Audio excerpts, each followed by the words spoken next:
So, Ingina, Mm-hmm. quick test. Julie missed quite a bit of yesterday's, and Nancy missed all of it.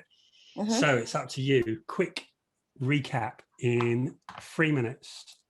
3 minutes of what we covered last night.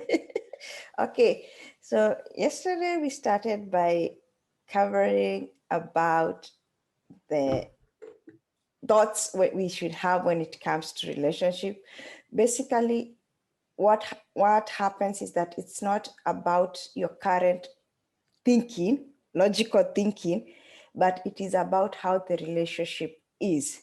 What does this mean? We need to understand that our thinking might be limiting us to having the relationship we are supposed to be, because we are going with the same mentality that we have had before. So how do we improve so that we ensure that we have a relationship that is meaningful?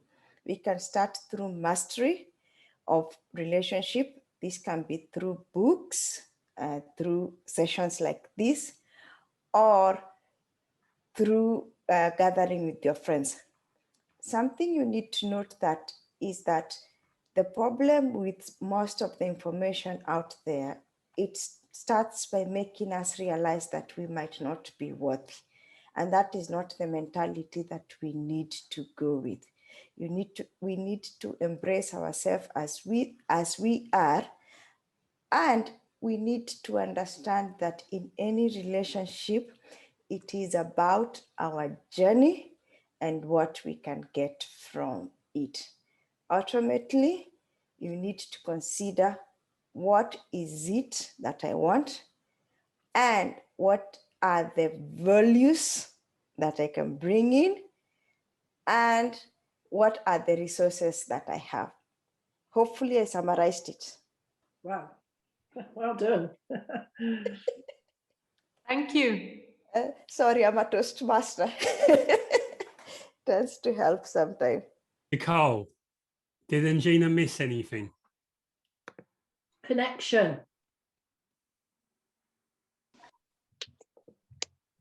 Sorry, what's the question? Might have missed that bit. Let's give us the answer before you get the question. Got the homework. Okay, what was Ingina was just summarizing last night. And did she miss anything, or did you have a different anything to add? Sorry? You said, and you talked about connection when I was on. I can't even remember what I talked about. What was it, the game of relationships yesterday? Connection. Can you hear me, Rob? Yeah. Yeah. Connection to disconnection. That was a big thing from what I remember last night. Yeah. The thing is, you think you've got a connection. And what is a connection? Is it somebody that you can happily spend time with, or is a connection when you have shared goals and same values, and you want to move in the same direction? Okay. When do you feel connected to someone? It can be straight away. Okay.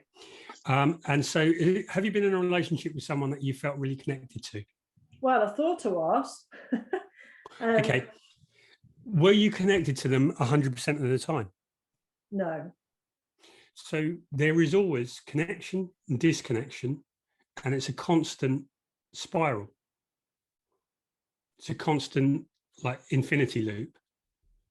And is that a normal? Yeah, because you can't, you connect when you agree, you connect when you share something, when you feel a connection to like the core of you and the core of them. That's when you have a connection. But there's going to be times when one's in a bad mood, or you have a difference of opinion or something like that, and it's going to create a disconnection. So the message of yesterday was that it's really not about the relationship, it's about your relationship journey. It's not about you get in this relationship and it's all set and done, but it's about a relationship is what they call an infinite game, meaning it's never over. There's never a win. There's never a loss. It's just the journey. So There is a loss, though. Surely at the end of a relationship, that's a loss, isn't it? okay, so that might be a loss of the relationship, but it's not a loss of the game. I thought if it's the end of a relationship, isn't it? It feels to me like it's game over. Okay. So what we're talking about here is the difference between finite and infinite games. Yeah. So a finite game is a game that has like if you have a game of football, Yeah. at the end of 90 minutes, whoever wins, the game's over. But then there's infinite games. So this comes from the work of James Carse. And James Carse said in life, so if you're a musician, the game can never be over, can it? Well, you can always play another tune, can't you? Because you can always strive for better. You can always, and so life is an infinite game because we're always, and I think what we were talking about yesterday was many people want the game to be over. So I say that the fantasy of the lottery is the idea that you've won this money, that you don't have to worry about money anymore, and it's just done. I'm secure. That's it. That's that worry ticked off my box. Mm. And lots of people are trying to do the same with relationships. It's like, I've met this person, that's it. I don't have to worry anymore. Whereas an infinite game means that there's no end and that you can always do better and there's always going to be some challenge. And so in both of those, in the lottery and in the relationship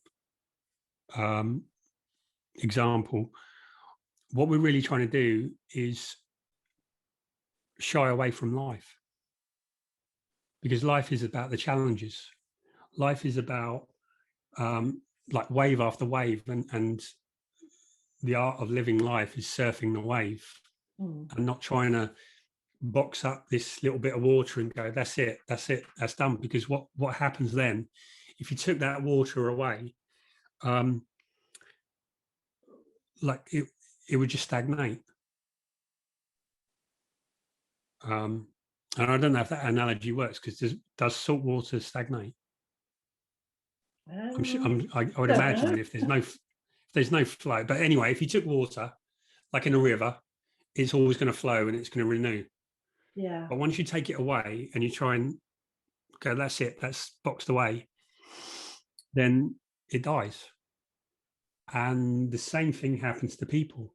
If you box them away and you say, this is it, this is how it's always going to be, then there's no growth and people become unhappy, people become bored.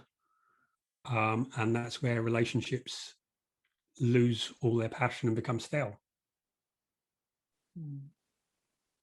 So Rob, do you think connection and attraction are the same Sorry? thing? Connection And attraction? Yes. No, I think attraction is something that, okay. So for everyone, attraction, connection, relationship. If you were to order them hierarchically, which one would come first? Attraction. And which one would go? Oh, as in what happens first, do you mean? Or no, I mean as in, so they're different levels. Like there's one that's a higher level, a lower level, and a lower level, aren't they? Connection, relationship, and attraction, then I would say. Which would be higher? Connection. What about Nicole and Gina, Nancy, Betty?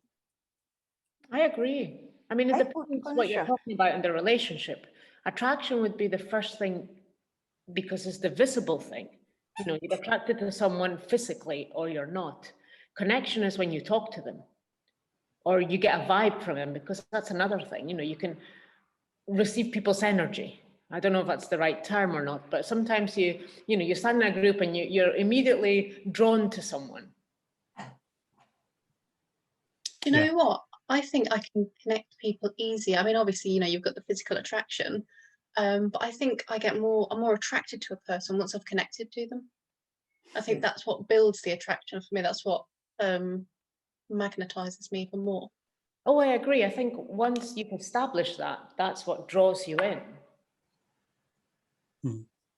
I would put connection at the top and attraction at the bottom, personally, because I think like you could be, I'm assuming you could see a picture of someone and go, okay, they're attractive, but you wouldn't necessarily feel a connection. Whereas I think there is a dance that I think the attraction is more when there's a connection, but I think connection is something bigger than attraction. Okay. Can you have a relationship without the connection? Yes, I think a lot of people do. Can you have a satisfying one? I don't think so. Hi, Stephen. Hi, Sandra. Hi. You have made this so complicated that I'm going to be late every evening. I had to go through so many things to find how to connect to you. I think you don't want me in the meeting. I have to protest. You've rumbled me. What is that? Do you have to sign in every time? It's to find the right email with the right thing. Latest one's got it's all the same one, isn't it? The latest one that Rob sent. I think, was it today, Rob, or yesterday? Yesterday. It should all be the same. There was today and yesterday. Exactly. I had to find all of them. No, they're all the same. No. I've tried to connect with others and I'm going somewhere else. No. Okay. Have a good day. Anyway. So Nicole just volunteered you to give us a summary, Sandra, of yesterday. Oh God, no, my brain. I have to think. What part of yesterday? Okay, all right. Well, Angelia's given us a good summary. Nicole ducked out. And what were the three things we had to remember from yesterday? I've still got the post-it notes. The connection is more important than the relationship. Okay. What was the other two? I wrote them down. It was about not being on autopilot. Yeah, that's number 3. Pilot the plane, don't drive the car. Yeah, and watering the house plant. Yeah, and then nurture the relationships. Okay, right. So today we're talking about deliciously nutritious relationships. So we talked yesterday about nurturing the relationship. So the lessons were that connection is more important than a relationship, that nurture the relationship and pilot the plane and don't drive the car. As in, driving the car is like you do it on autopilot. You learn how to do it and you forget about it. Whereas a pilot learns how to do it, but then they always have to be aware of what's changing and monitoring it. And so it's talking about really monitoring the signs of your relationship. So we also talked about really it being about a relationship journey and not a relationship, because every relationship is going to end. It's either going to end in death or it's going to end in a breakup. And so much of the frustration that people have and confusion is because they feel limited, because they feel it's down to their partner. And so then you get into this whole blame thing of like, I'm limited because of them. So we talked about acceptance. So the 3 key themes are challenge. Every problem, like Einstein said, every problem, the solution to every problem is at a higher level of thinking. And So we need to find the higher level. And I also talked about people always want to talk about the content, and the content is limitless. Like if there's a million relationships, it's a million different scenarios. And so you'll get, like sometimes if you look on Facebook, there's in these groups and people ask these questions and it's like, does your Virgo husband play golf and then come home drunk? And it's those kind of questions where it becomes limitless. Like getting the answer to them is never going to help you. So context is more important than content, and context is the way that you organize the information, and it's the structure of how you organize. So something else that people are always looking for is what's a red flag, what's a warning sign. And people feel, so inherent in that question is the assumption that they're vulnerable, that they're weak, and that they're at the mercy of other people.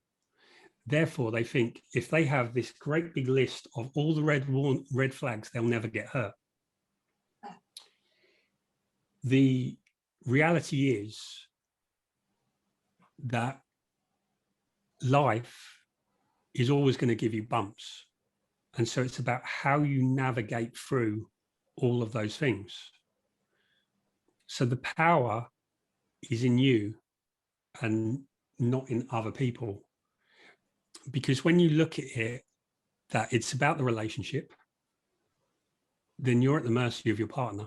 And if it's about you're being vulnerable and you have to know all the red flags, it means that you're vulnerable to other people. Whereas if you're looking and it's okay, all of life is out there, good, bad, and ugly. And it's about how do I navigate my way through this path? How do I navigate in a way that makes me feel stronger?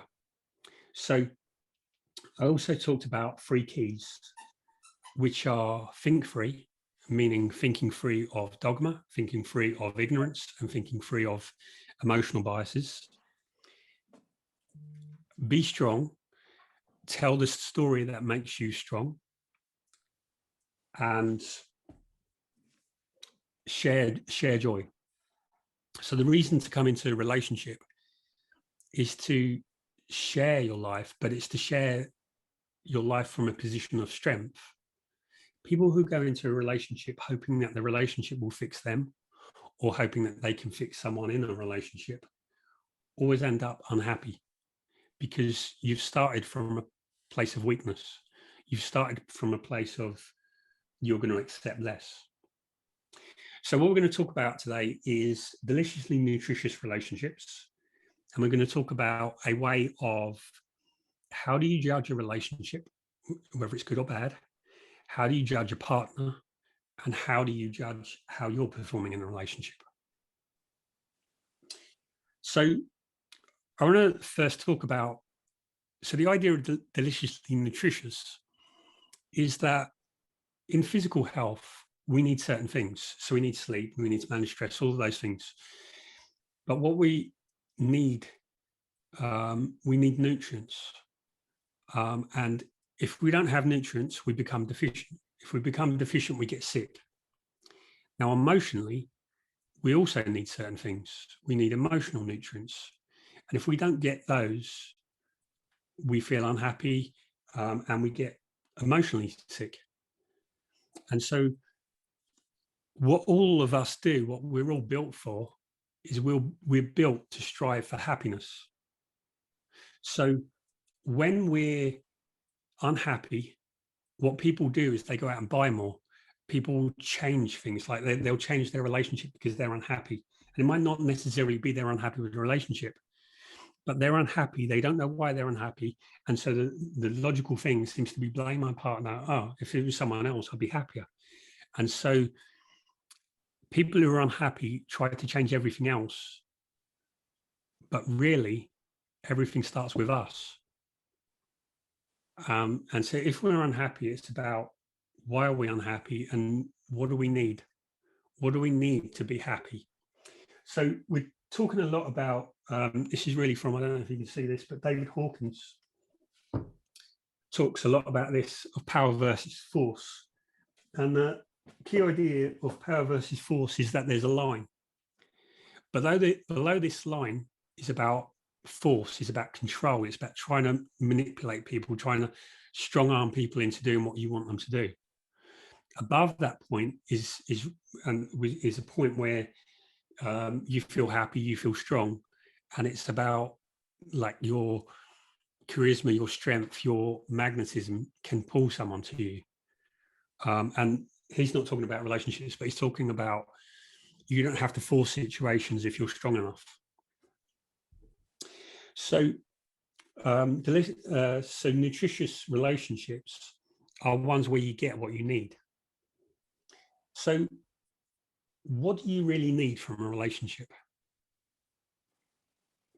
So we need love, connection, acceptance, respect, all of these things.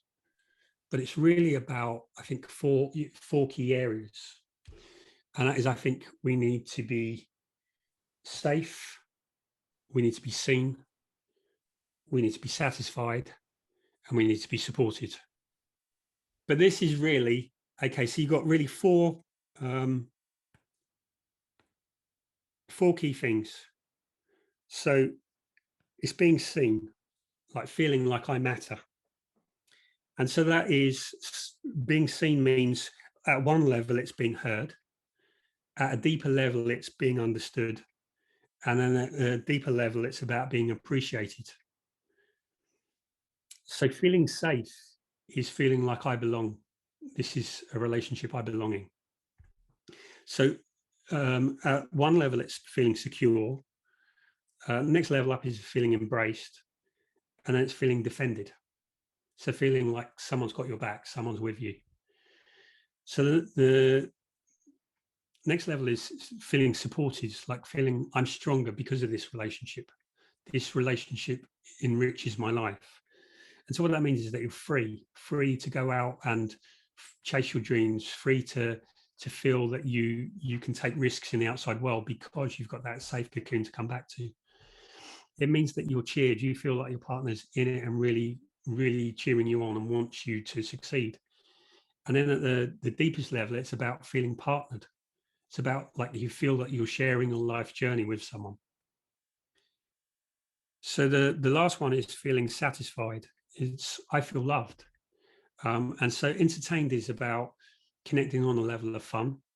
Fulfilled is about feeling emotionally fulfilled, as in I feel we connect on an emotional level. And then enchanted is feeling like you feel delighted by your partner.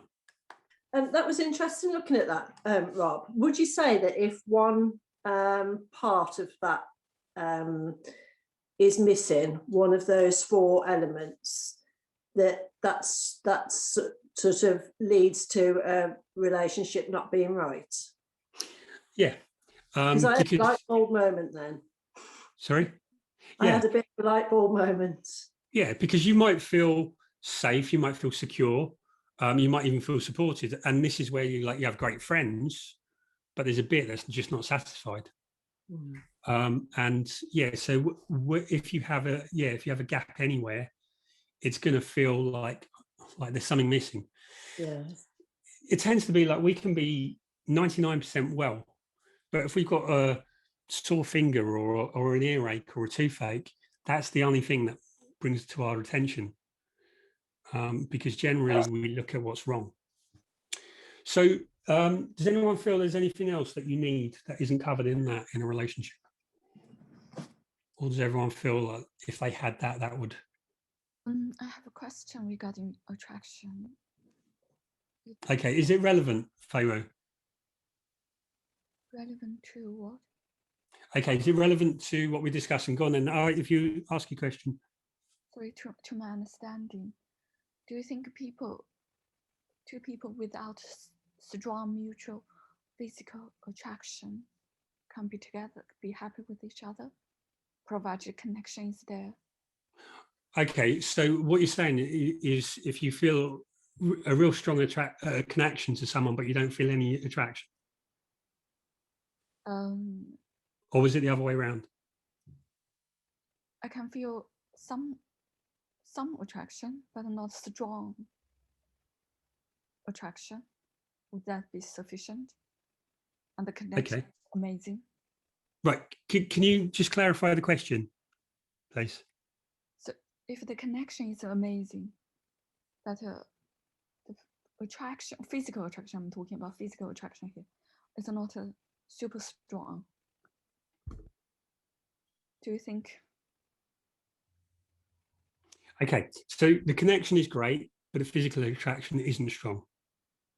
Yes. Do you think? Okay, it depends, because the thing is that all of these questions depend because we all have different different weight rankings of what's important to us. Some people can have a relationship without attraction because it's not that important to them. Some people can't. So what's more important is it a deal breaker for you? It's individual. It doesn't matter what anyone else's relationship looks like. It matters what works for you. And so that's about, what do I need? Will that make me above the line, or that make me below the line? Okay. Rob, I have a question. Sorry, Yes. how are you relate? Sorry, can I just start? So when you say above the line, below the line, how are you relating your needs to the line? Okay. Okay. So when you look at, say, a vitamin deficiency, you're looking at where's the point where it starts to affect your health. So the line, and so the line is kind of vague, and it's individual, but it's what do you need? Above the line enriches you, below the line drains you. So usually people go a bit down before it starts to affect them. So it's a point of neutrality on really, and you go above or below. So it's the line would be kind of a neutral point. Yeah. So David Hawkins talks about. He says the turning point is pride and courage. So pride is below the line, courage is above the line. So yeah, it would kind of be like on other scales I've seen like boredom be about the line. But I think we all have different levels of sensitivity. So that's why, like when you're talking about the level of content, it's individual. You've got to know where. So really, it's about you're the one who needs to draw the line. Where's the line? What was that name you just mentioned? You said somebody talks about. You said somebody talks about being pride or courage, or David Hawkins. Oh, thanks. Okay, Rob, how would you depict on this diagram, or maybe not necessarily on the diagram, but connect it anyway to somebody who has all of these quadrants filled, which to my mind would say that if I am that fulfilled and that satisfied, that I am feeling, I would be very generous, feeling very generous towards my partner. In other words, this is the state at which I would be giving as much as I'm receiving to my partner. How would you depict that here? What would you call that spirit in you? Okay, so that would be how you would show up to the relationship. Right.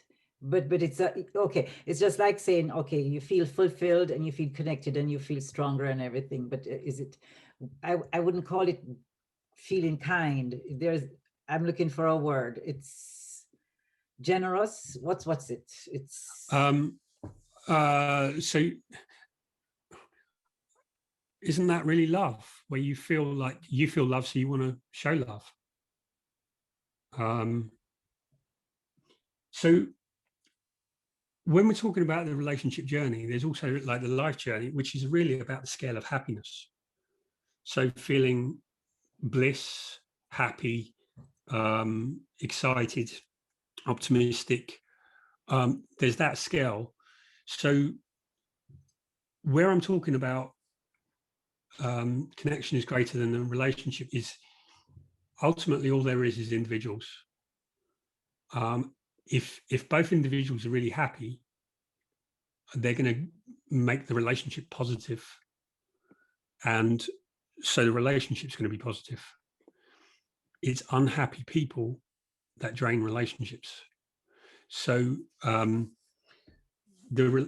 ultimately what we're really in relationships for is to feel connected, to feel loved. So the biggest, like that biggest value ladder is the happiness. So we've got two to cover today. And that one is the one of the relationship. And the next one is the one of how the partners show up. So if you show up with vulnerability, so this level is how someone shows up. This is how the partner responds, and this is the atmosphere that that creates. So if you show up with vulnerability, assuming you're with a good partner, that leads to them being creating empathy, which is what really creates connection. But the opposite of that is if you show up guarded, then what that means is you stop anyone from really connecting with you, and it creates a feeling of shame, a feeling of like you can't be honest, you can't show where you're vulnerable, which creates disconnection. So like, how do you see yourself if you show up with integrity, as in you live up to the promises that you make to yourself and to others, then you show up with integrity, and that leads to, with a good partner, that leads to trust. And when you have trust, that develops an atmosphere of freedom. The opposite of having integrity is being deceitful, which then creates doubt, which then creates an atmosphere of anxiety. So these you can't really separate, because and so this is the one I struggled with. I used to say respect, but it's about really seeing the other person as they are. So I'm not entirely set on that word being presence, but it's about showing up and seeing the person as they are. And which is a little bit about understanding. It's about being curious. It's about looking to know them rather than assuming that you know them. And in a good partner, that then creates appreciation for being seen, for being understood, which then creates a mutual environment of respect.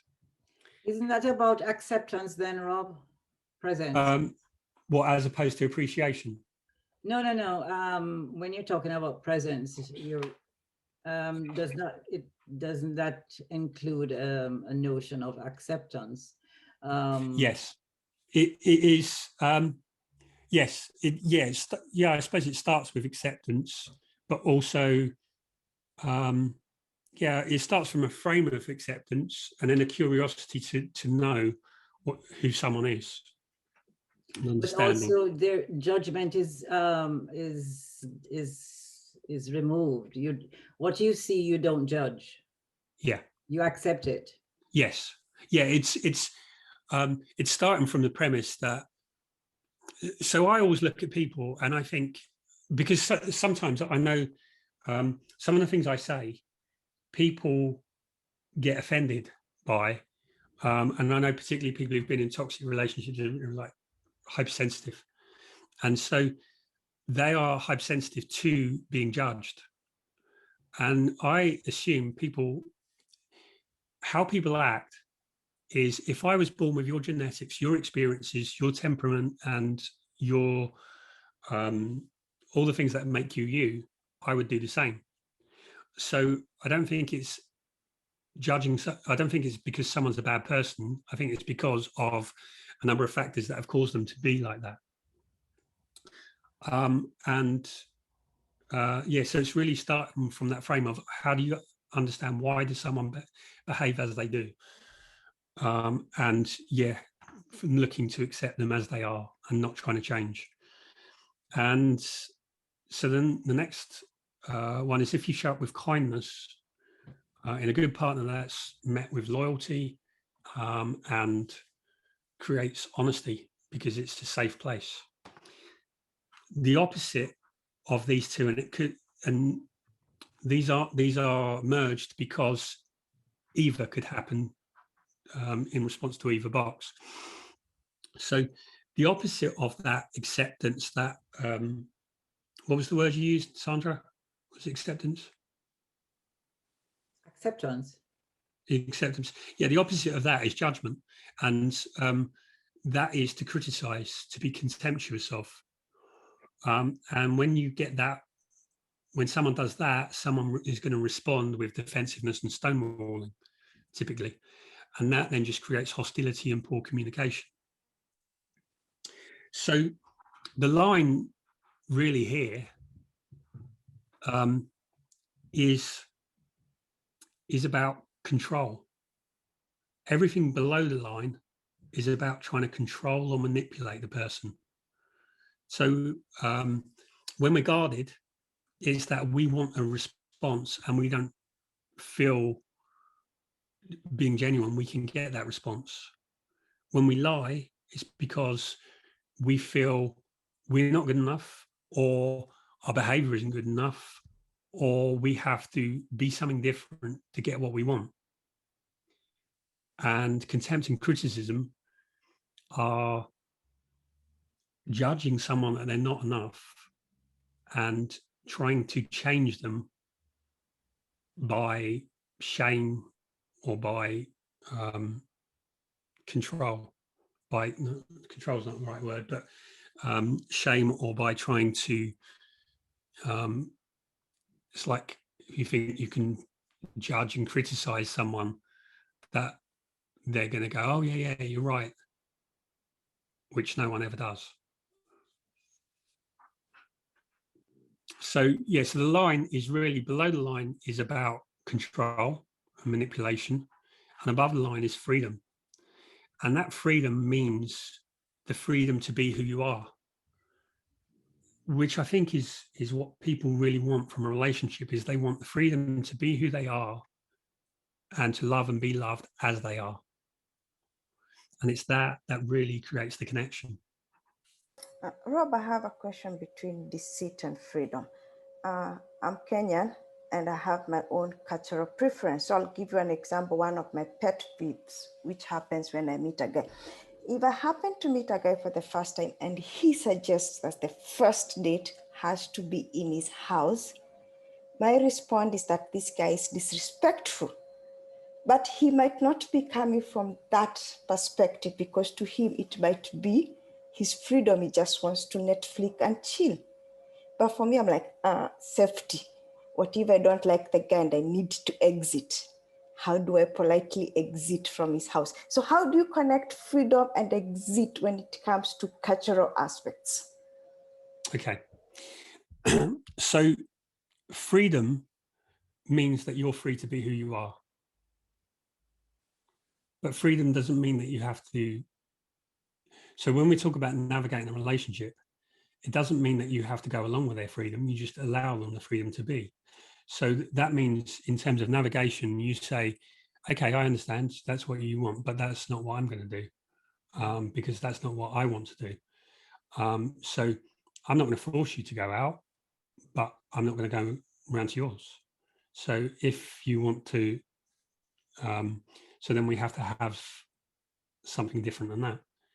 And really what it's about, because there it's either you go out or you come, like either you go to his or he comes out, right?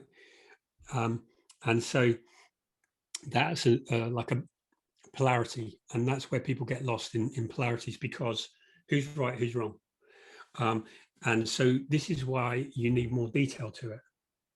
So I'm not going to come around to yours because I feel disrespected. It makes me feel like you don't care enough to come out. It makes me feel that you just want me to come around for a hookup or whatever it is that you feel. And then it's down to him to share what he really meant. So you need to have a language of negotiation for negotiating, because you need to be respectful, and you also don't want to be antagonistic. And you're trying to come to something that is a kind of a consensus as to how to proceed. And it may be that you actually don't mind the person and you wouldn't mind seeing them again or seeing them. So many of us need a language that is clear but not offensive. Oh. Yeah, so for me it's about why. Like everything, like, okay, I want you to come to mine for a date. So that rests on other pillars, and those pillars are the assumptions. And often people don't want to tell you the assumptions because the assumptions are generally, okay, I just want you to come around so I can hook up.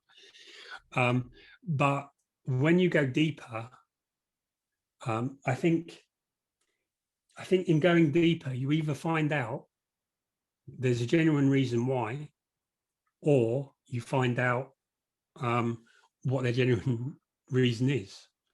And so what happens is there's a lack of clarity in that. Like, I'll come round to mine, because in his head, probably, I'm guessing, is, okay, I just want to hook up and it's more convenient if you're here. And where it's cloudy, it's kind of messy because it's not clean and nobody really knows where they are. So he's going, well, she's come round, so that means she's up for it. And you've gone, well, I'm giving them the benefit of the doubt, and then it's just awkward. So being clean is really about being honest. Okay, I think it feels to me disrespectful because I think you want me to come round because you can't be bothered to come out and you want to hook up. And then it's clear. And then if he says, no, it's because of this, then maybe he's not been honest and maybe he's still been vague. But at least you've had the clear conversation and he knows where you stand. To me, something is missing from that invitation, though, because usually if somebody said to me, I'd love to cook a meal at home, and would would you like to join me? That's different from just saying, come round to mine, sort of, It's usually the first date, and I've noticed that with a couple of, that's why I said, let me just figure out the whole deceit freedom thing, because it happened a couple of times, including today, and I'm like, what is going on? What is the whole come to the home thing? So I asked my friend, and some said, maybe probably he just wants to Netflix and chill. But for me, where I come from, going to somebody's house on a first day, it's a hookup. This person clearly doesn't want to be seen with you outside and is fishing.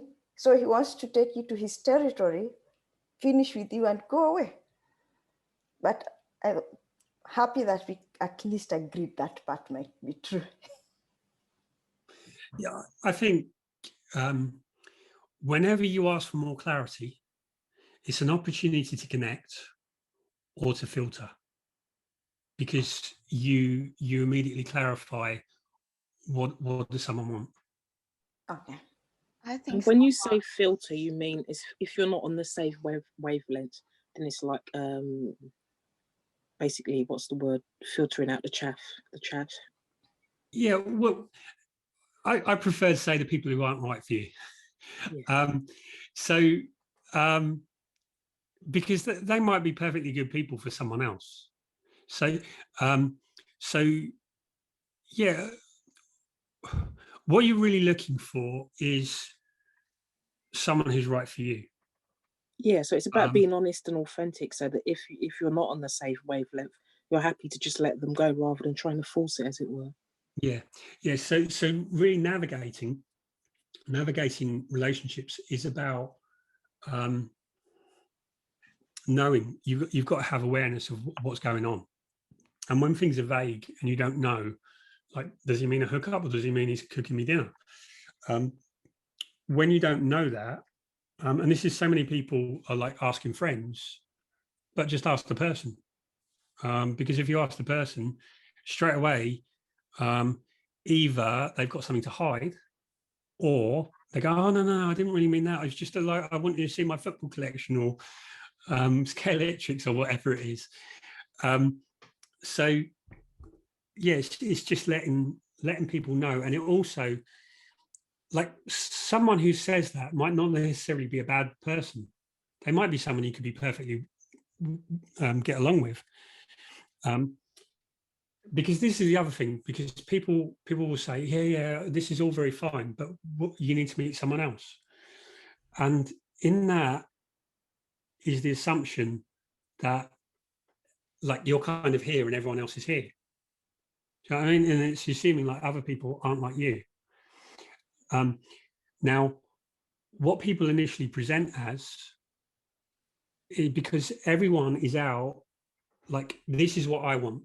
And they're looking, everyone is looking for someone that they can pick up and put in their box and go, this is my fantasy dream. And the problem is that everyone's got their own fantasy dream. So you can't just pick someone up and move them into yours, because, and this is where relationships get into control, because it's like, no, this is my dream, this is better. And then someone goes, no, if you just do this, everything will be fine and we'll be so happy. And they go, no, but if you would just do this. And the reality is, you wouldn't be that happy in this, and you wouldn't be happy in this, because the real happiness is there. And so people want it to be over, like, okay, tick that box, got enough money and I'm comfortable. Tick that box, I got a relationship, right? What am I moving on to now? But it's not, because the way where you're going is somewhere that you don't know yet. So when we're talking about, well, I was going to say, when you say ask them, like, do they want whatever, you can't always take people's words for it, though, isn't it? A case of watching their actions rather than their words. Yes, definitely. Yeah, so because sometimes they just tell you what they think you want to hear, isn't it? Yeah, definitely. Yeah, so where that, right, so I'm thinking, like, if you go over someone's house, okay, first of all, that's, I don't know about your culture, obviously it's different, but I'm saying in most cultures, that's a big risk for a female on her own. So there's a danger thing. And someone that doesn't understand that is not paying attention or thinking really of you. And it can be a genuine thing, of genuine, just like not thinking. So yeah, so I think you have to give people, like, in being vulnerable, you give people the chance to respond. If they don't, if they don't respond, then it gives you information, and it tells you that they're not someone that you can trust. But the only way that you find that out is from experience. I don't think there's any right or wrong answer to it. And when I also think that sometimes there may be, like, they've got anxieties or something like that, which obviously comes from past experiences as well.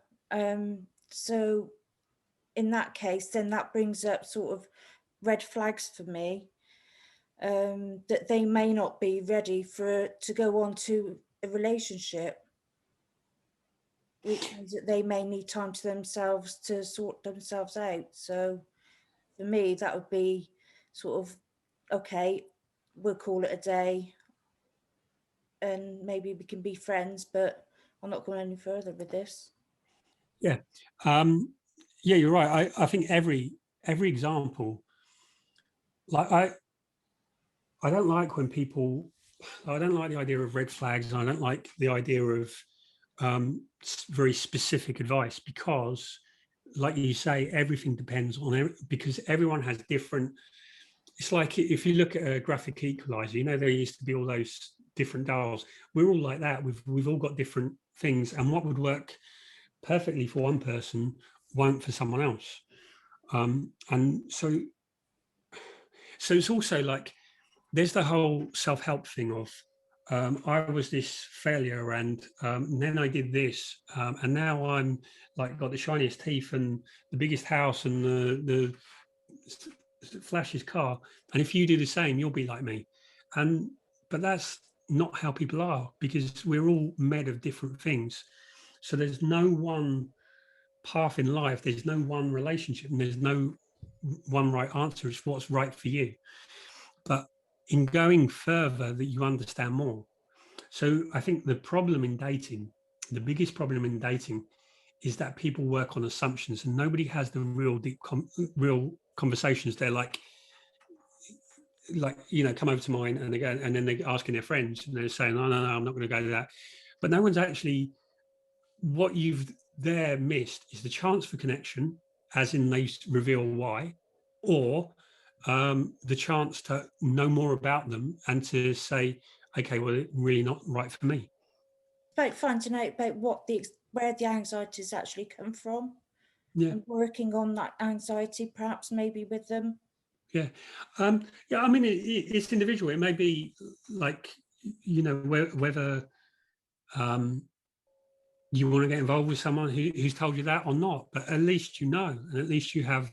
The more information that you have, the better it is. But people are afraid of, and it's not even so much that they're afraid. It's some of it is afraid, but some of it is there's a laziness, and that laziness is I want to find this person to put them in my box, and it's like here's the tick boxes. I'll go, got that, got that, got that. Yeah, they sound like they'll be ideal. And people are jumping on the basis of tick boxes as opposed to human connection and understanding the person. And so that's really the one, like accepting presence, respect, is understanding the person. But when we see people in different contexts, in other words, with friends out and about in different arenas, you know, we get probably a much better idea of what that person is really like. And if you meet someone who doesn't want to go out, doesn't seem to socialize a lot, doesn't seem to have many friends, and probably wants to keep you to himself or herself, then for me, alarm bells go off. I'm like, okay, what is this person? If this person is hiding something, is it always going to be like this? Is because to me, if that's it, then that's probably the pattern that the relationship is going to have. So it's like, are we, even though we are not checking boxes, so to speak, but are we as aware of the different things, the different signals that come at us when we see people, and are we objective enough to look at them for what they are? Because sometimes we overemphasize certain things which really throw us off balance when we are looking at another person, because we have these preconceived notions in our head. And no matter how minor those may be, those become the biggest things when we're looking at somebody. Yeah. And it's also like the halo effect. Like, for example, someone who's good looking, they're judged to be more intelligent, they're judged to be more sociable, they're more confident, more all these other things that they don't have just because of one trait. So yeah, we overemphasize. But I think all of these things that's what I'm really talking about piloting, is you're aware of all these different things, and all of them are an opportunity. If you come at them with curiosity and acceptance of, I'm interested, you don't seem to be that interested in socializing. What's that about? and then it will reveal introversion or anxiety or whatever. But all of these things are openings into going deeper in connection or for you to disconnect.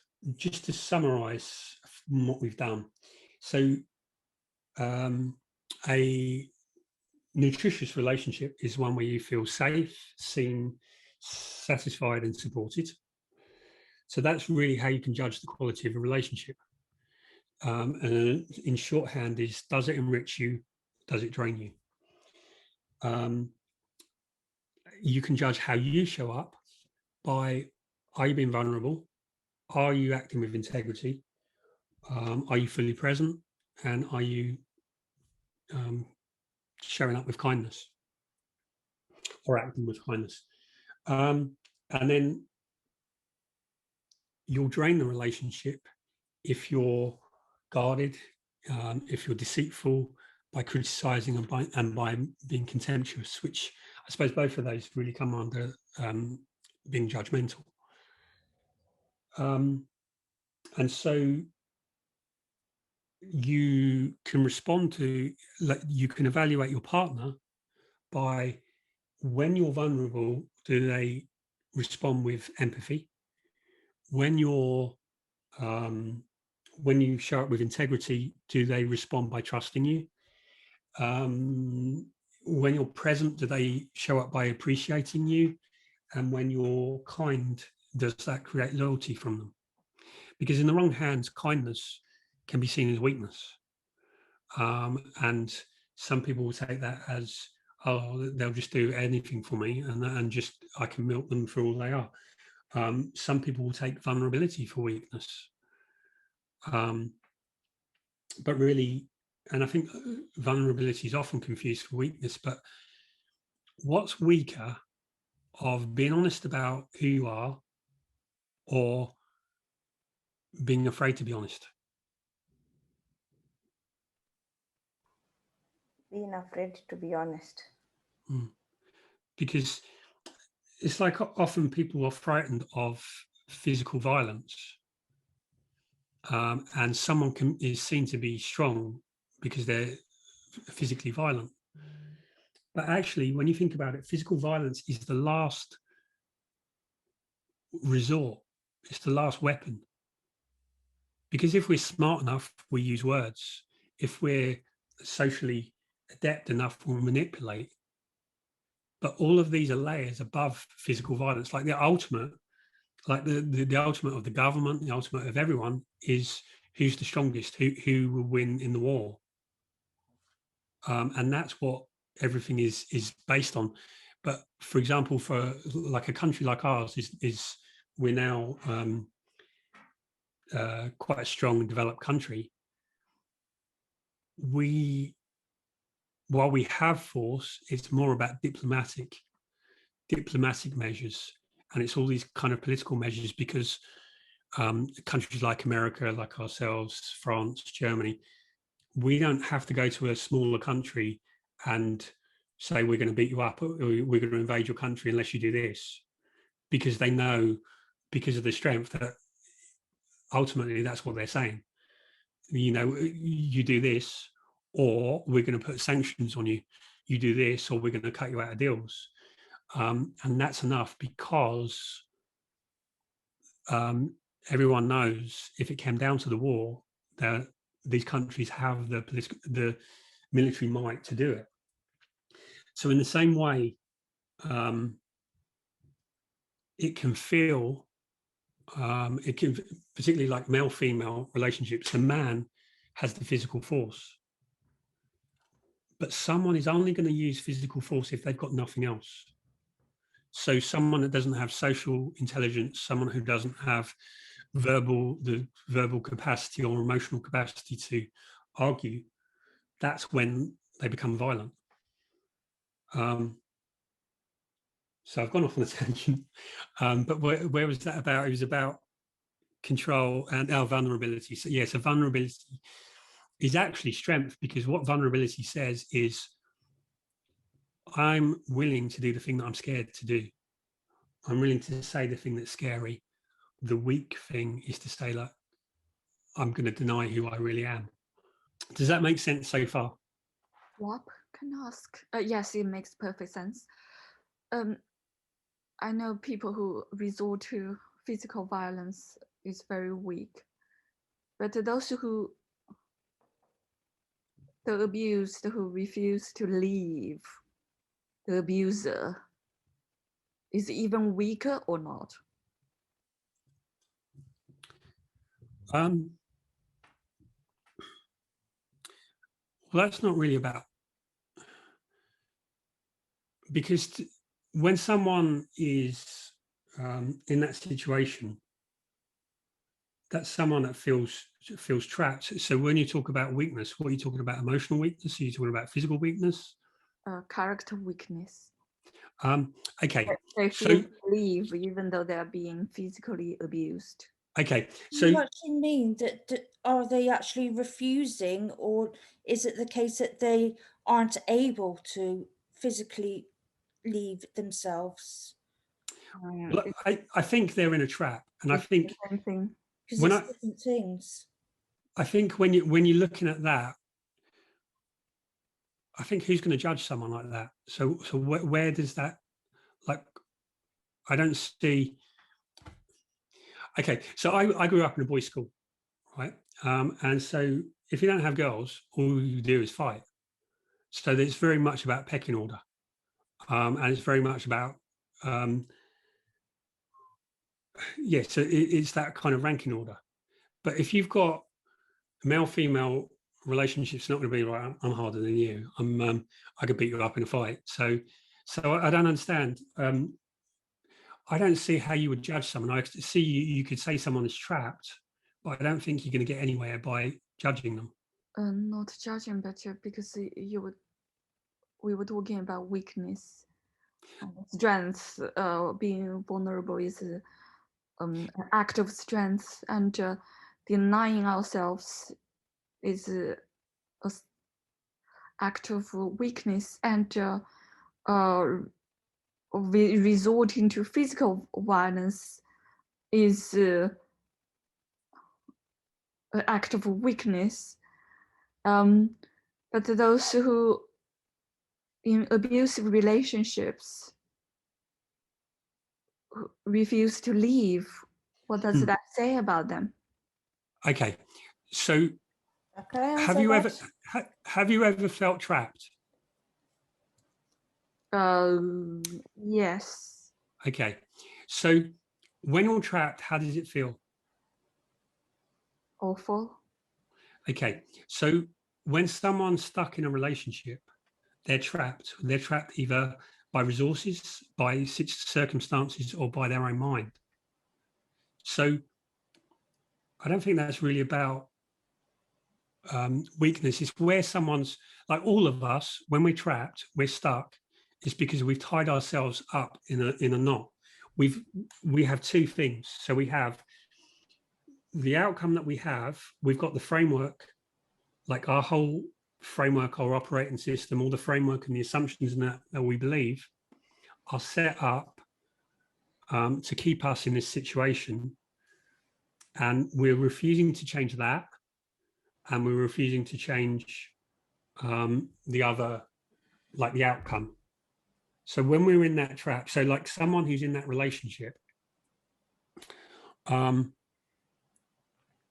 where they, okay, so I in one of the groups, I had a meet up on difficult relationships, and I thought it was going to be people talking about being in difficult circumstances and mildly awkward partners, and it turned out to be people who were all being in domestically violent relationships. And so it was people going, oh, I've got to leave now because I've said I'm at bingo, and if I'm not back, you'll be asking where I am, and I'll get beaten up. And these people were crying, and there's this stuff, oh, but I love him and I can't leave him. And so somewhere it's about there's a confusion. And so this one was leaving, and she was like, oh, I'm so unhappy and that. And then she's going, she's going, yeah, but when you look at dating, you're like, look what it's like, and I don't want to be on my own again. And so people get stuck because of their own fears. So we make ourselves weak from our fears.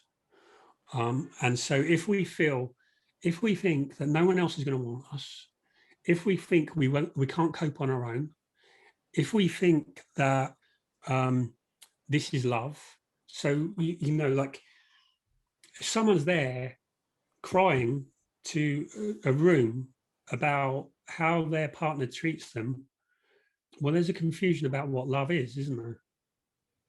Because if they think that that's what they love.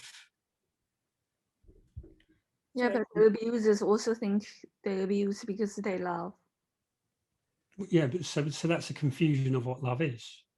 Sorry, can I just... Sarah, did you want to... If we judge the abuser, we should also judge the abused.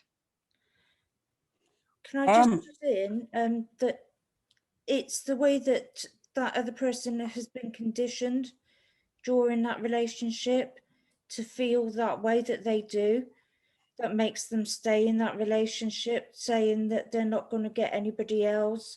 Nobody else will want them the way that they are. They're ugly. They're no good.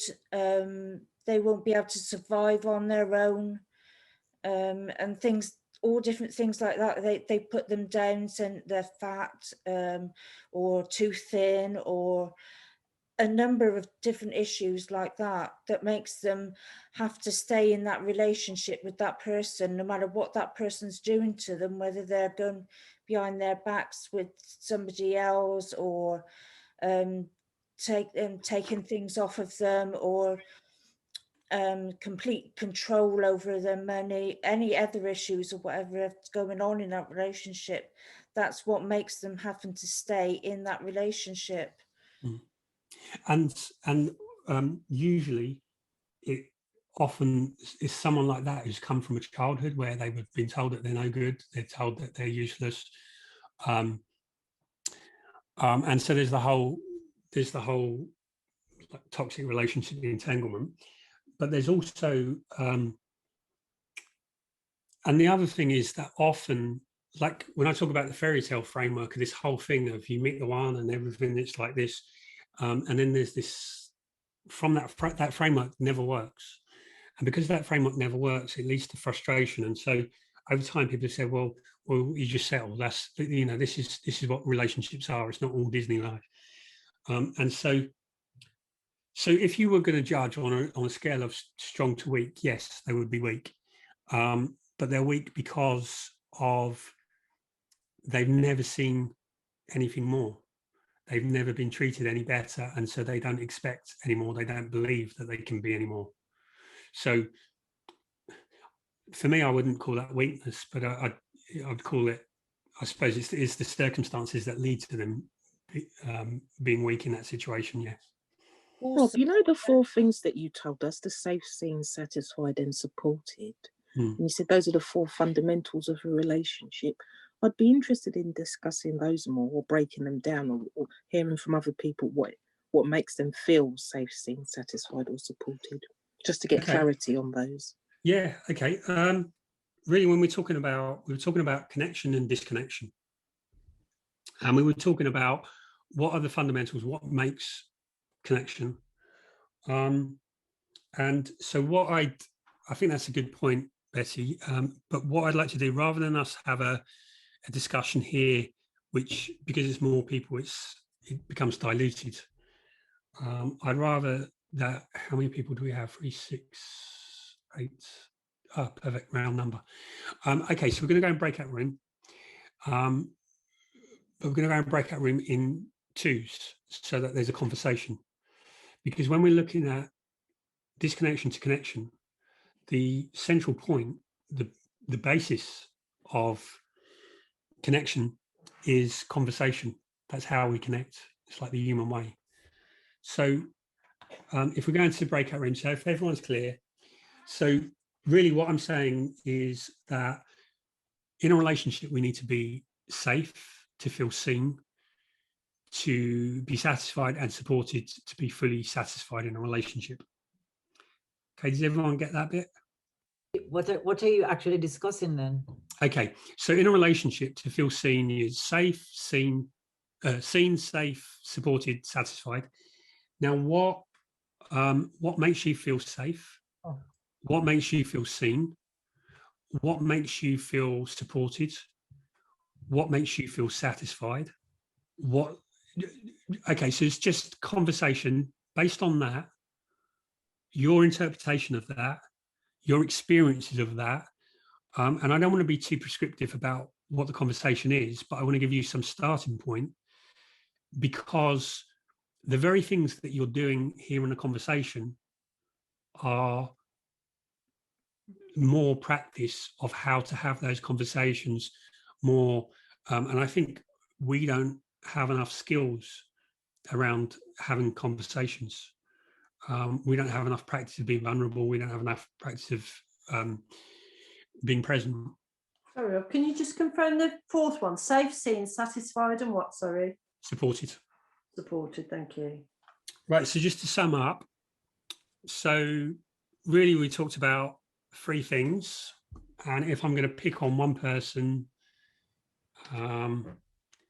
Nicole for ducking out earlier. I knew you bloody would. Silly. Right. What are the 3 things?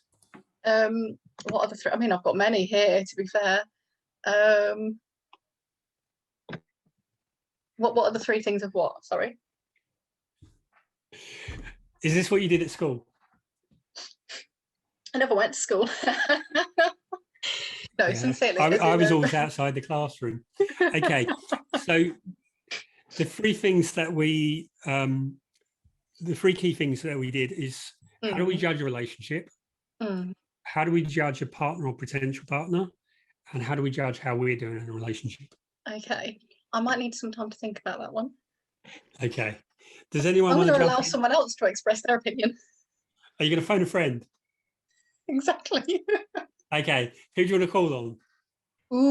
Ooh. I reckon. Anyone want to put their hand up? Sandra, would you like to step forward? She's going to hate me now. Say them again for me, Rob, please. Okay. So the three key things are: how do you judge the quality of a relationship? How do you judge the quality of a partner? How do you judge the quality of how well you're doing? Okay. So relationship versus partner versus yourself. Yeah. So the 3 key parts. The 3. Yeah. Okay. And you would like my comments on each, or can I just take one? Yeah. Okay. You pick one, and then you can pick someone else. Okay. If I think seriously about a relationship, I'm thinking of something that is there is equilibrium in whatever it is, whatever that construct is, that notion of that relationship. It is in equilibrium for both parties, in the sense that it is not unbalanced. It is not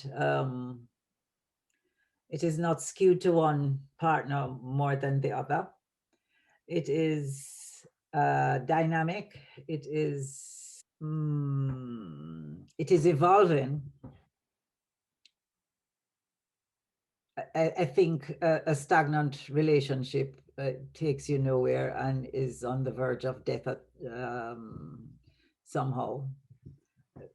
Even if the parties still stay within that relationship, it's still technically a dead relationship. It might be just 2 people occupying a space. So to me, I look at a relationship almost as a living construct, in that what you put in, you will get back out. It grows, it evolves, it nourishes the individuals, and it is a unit. Rob is gone. Yes, she says you are the host now. Well, thanks for having my back there, Sandra. I appreciate that. got a bit overwhelmed there. You owe me one. Yeah, I know. I shall. That was beautifully put. Thank you so much, Sandra. You're welcome. Does anyone have the last one? Because he's put them in the box. He put the No. quality of a relationship, a partner, and what was the last one? How Yourself. well are you Well, doing? Come back. yeah, doing. Self. Okay, cool. Yourself. What was the last one? Yourself. Yourself. Yeah. For me, for myself, I would have to feel the quality of a relationship. And it goes back to the 4 S's, of course. And Nicole and I think we had a good discussion about that, wherein we're looking at feeling supported in the sense that somebody is there for you, but at the same time is not restricting your growth and your freedom. So you feel free enough to be able to grow without and also not just growing, but also feeling as though you have somebody who will look out for you against the outside. And so that and for me in particular, that is quite important, because that's one of the things that I actually feel against my current, in terms of my current situation, that lack of support, especially against those external, people or whatever you want to call it. Also feeling safe, and safe in the sense that you can be who you are without fear of any recrimination, feeling safe that you will be supported again, but also feeling safe that you can be vulnerable and not taken advantage of. And then, of course, being seen, being heard, being listened to, but also vice versa, because I think if you don't listen yourself, then you don't know how best to respond to your partner. And so to me, part of that is learning to listen as well. So being heard by the other person is important, but I think as myself, I need to learn to listen so that I can give the best feedback, because to me, that's how you converse. You listen, you reply, and you get you need to hear the right message and give the right response. And then what's the other one? It was satisfied. Yeah, being satisfied, I think, is a notion, something that we strive for. And if we're satisfied, I think we look into the relationship rather than looking outside of the relationship, because we feel that there are gaps that we need externalities to fill. And if we're satisfied, I don't think we need to spend time mulling over what if. Should I do this because I don't feel adequately stimulated, satisfied? I'm missing something. I've said enough. So I keep disappearing. I came out of the breakout room, and instead of closing the breakout rooms, I left the meeting. So I've just came back before you all came back, and then my internet went. So I missed that. Okay, well, yeah. So really, what we were talking about tonight was 3 frameworks, a framework for judging the quality of a relationship. And so that is really feeling seen. So really feeling seen is, like Sandra said, is about being understood. It's about being able to be yourself and be accepted and loved for who you are. Being safe is Betty and I were talking about this in the breakout room, of being safe is the Gottman's real idea of when you hurt, the world stops. Yeah, when you hurt, the world stops, and we make sure that you're right. And so it's really about, the world is like a cruel, hard place. And you're going to come and be bashed, and things aren't going to go, and you're going to be there. And it's about having that safe space. And it means that you can go out, and it doesn't matter if everything's going wrong at work and no one likes you, because you have this place where you know, this cocoon where you're loved. Being supported. So the top two are about your needs and wants.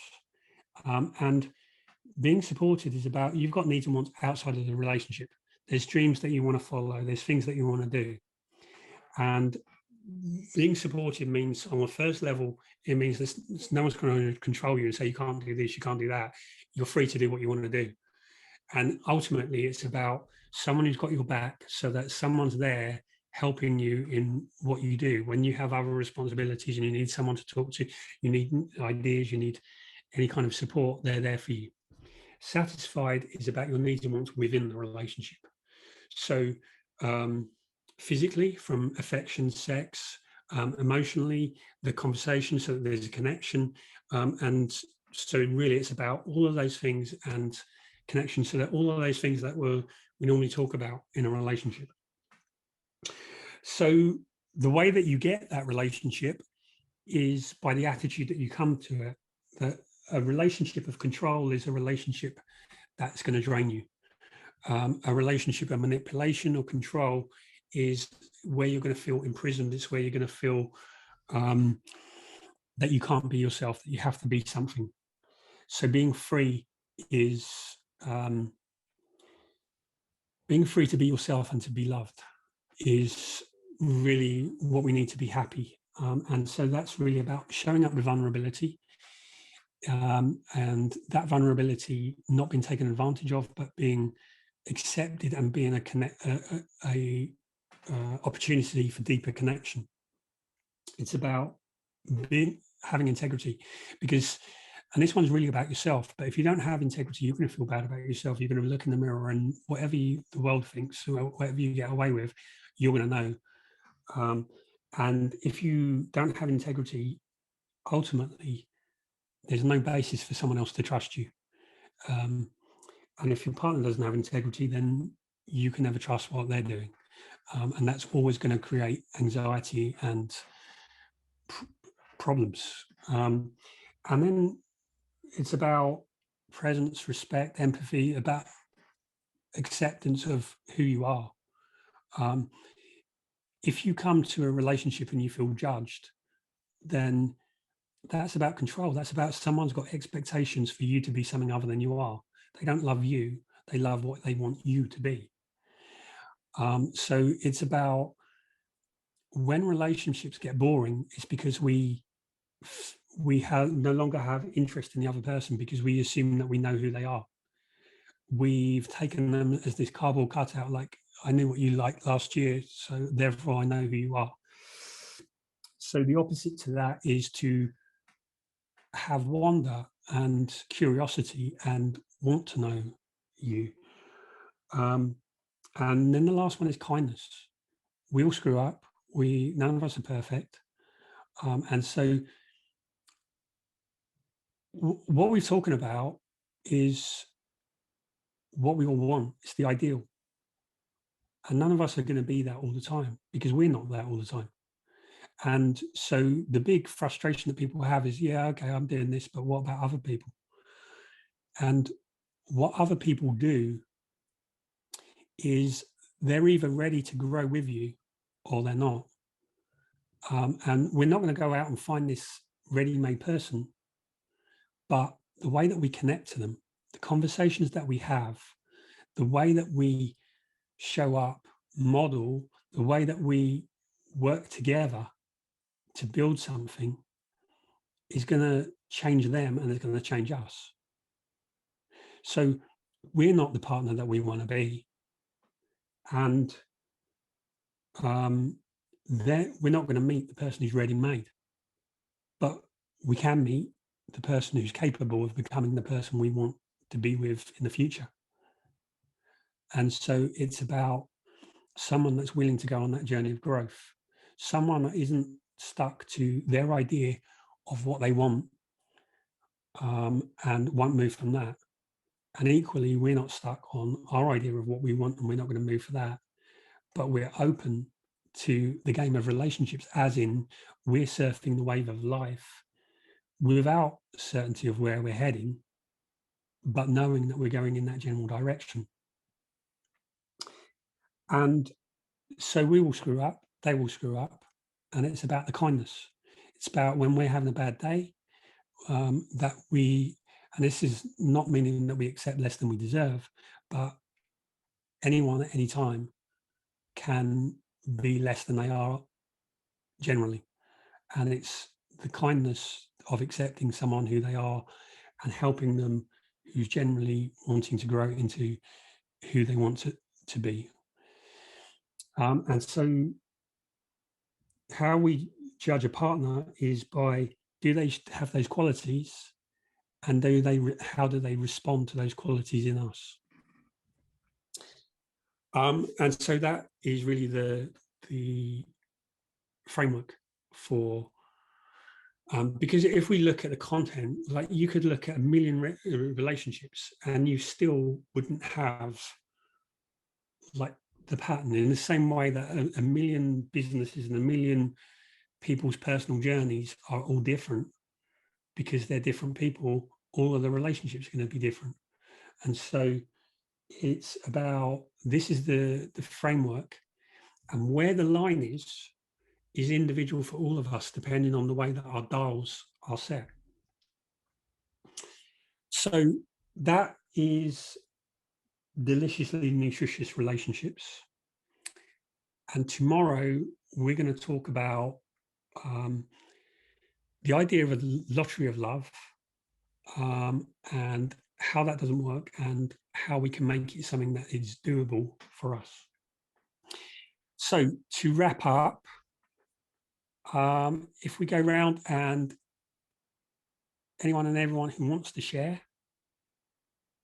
any insights, thoughts, or words of encouragement for anyone else.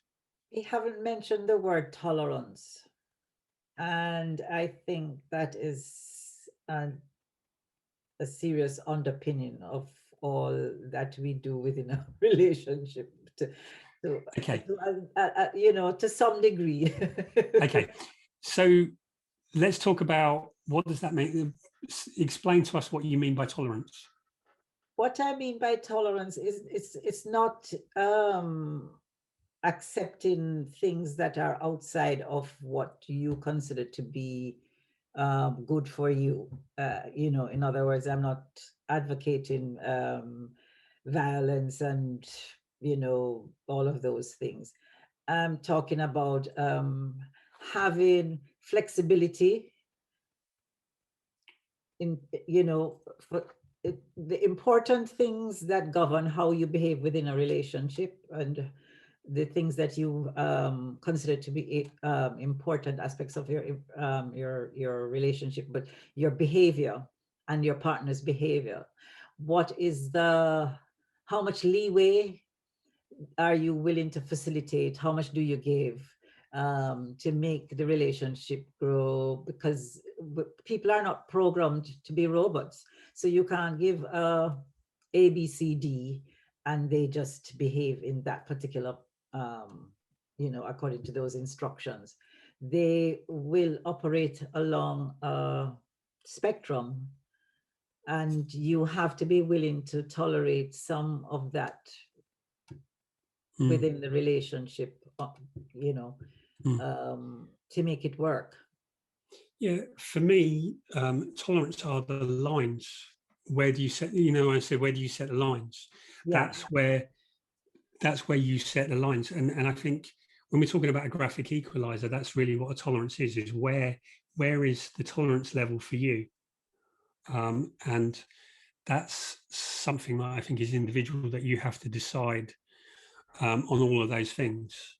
So because there's a sweet spot, it's like there's a spectrum, Yeah. but with along that there's a sweet spot that just works, you know, and it's how to achieve that kind of equilibrium that works for both parties, and when you recognize it, you're in sync. Yeah. That's the word. Yeah, I think all of these things are spectrums, and you're going to meet people who are all over.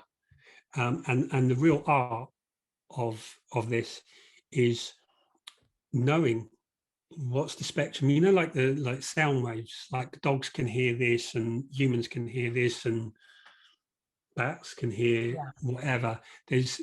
Everyone's got different. It's about knowing where those are for you. And what connection really is. If we're looking at like the Matrix, and in the Matrix, they look at the situation, like what's going on, and they're looking at noughts and ones. And so what we're really doing is when we're looking at situations, we're looking at where's that on the spectrum of this, and the relationships that work are where you're within the spectrums, and somewhat, and also like the spectrum of somewhat where someone's going to be, they're going to range depending on how they're feeling. And so if the relationship's good, they're going to be better. And when they have a bad day, or if the relationship's bad, they're going to be lower. And it's about how they behave. Some of it is from them, like their spectrum is from them, but whether they're higher in their spectrum or lower in their spectrum is about what you and the relationship is activating in them. Because one person can be different in another relationship because the way that the other person interacts, this is the chemistry part of it. So yeah, I think that the tolerances are the lines and the individuality that you need to establish. But we need to know how to describe those, I think, not necessarily verbally, but depending on what it is. But we have to give an inkling. We have to know the boundaries, where they are. And if we have to clarify, because we are assuming that this person who comes into our life will just know, just by observing you and interacting with you, the limits of all of those boundaries. Yeah. And some things need to be explicit. I mean, some things we learn, but. Yeah, I think, so when we had that thing, it goes from like bitter to frustrated to, so clarity is knowing that.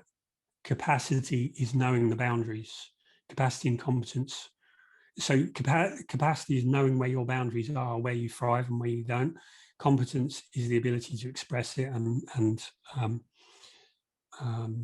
do that. Julie, you've been very patient. There you go. Yeah, I just wanted to say that I think tonight has been really insightful. I think the sort of 4 things for me brought some sort of clarity, and I think, you know, to sort of look at those. I'd never even thought about it before, about the elements that you need within a relationship for a relationship to be good, if you like. And I think that, you know, it's certainly, I mean, you know that I was very tearful yesterday. And I think that's helped me to get some sort of clarity, that's for sure. And are you able to share that at all, Rob? I can't read your writing very well, but is there anywhere that is sort of available?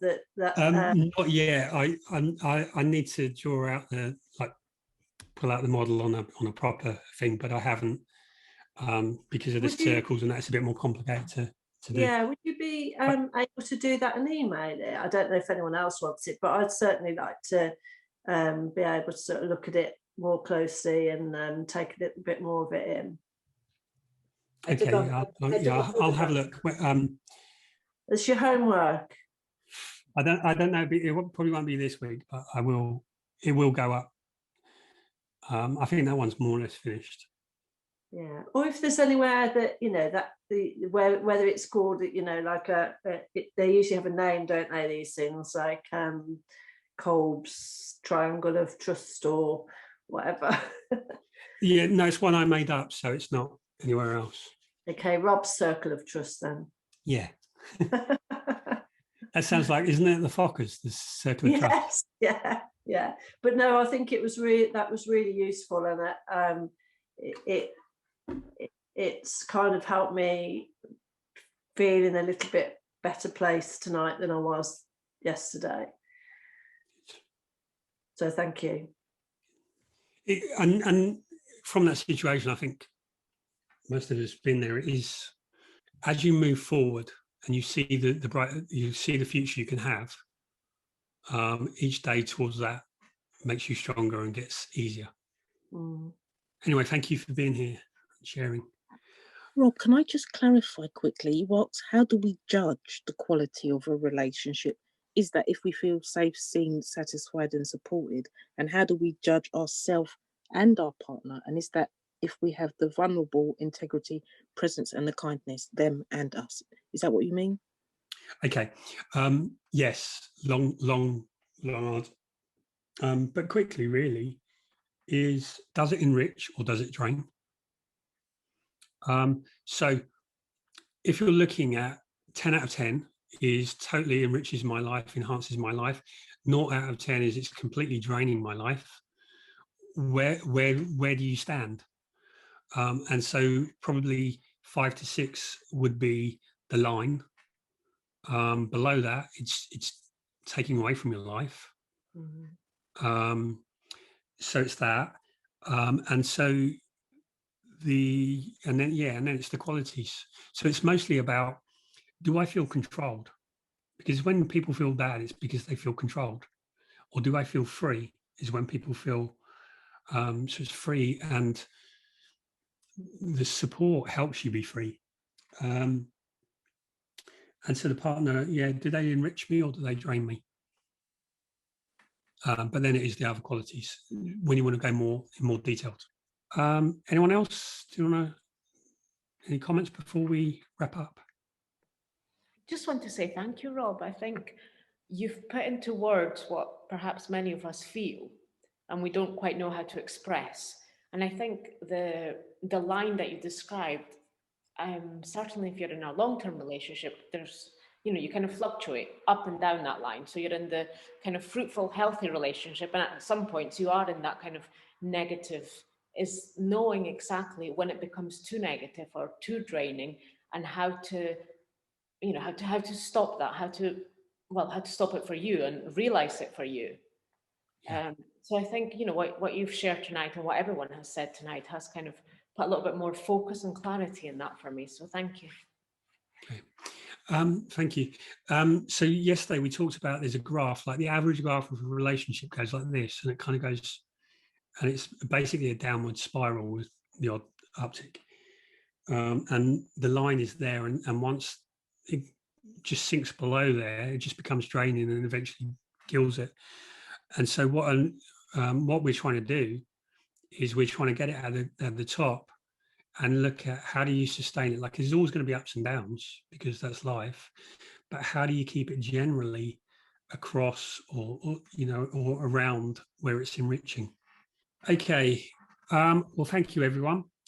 So tomorrow we're going to talk about the lottery of one more. Did you have something else to say? Yeah, just really quickly. I will be joining tomorrow, but I will be a bit late because I'm playing golf again. Sorry. Okay. Just so that you know. Stays dry. Yes. So we're going to talk about the lottery of love and how to turn it into projects, processes, and practices. Have a good night, everyone, and a good day, and see you tomorrow. Thank you. Thanks, Rob. Bye. Thanks, Bye. people. Bye. Bye.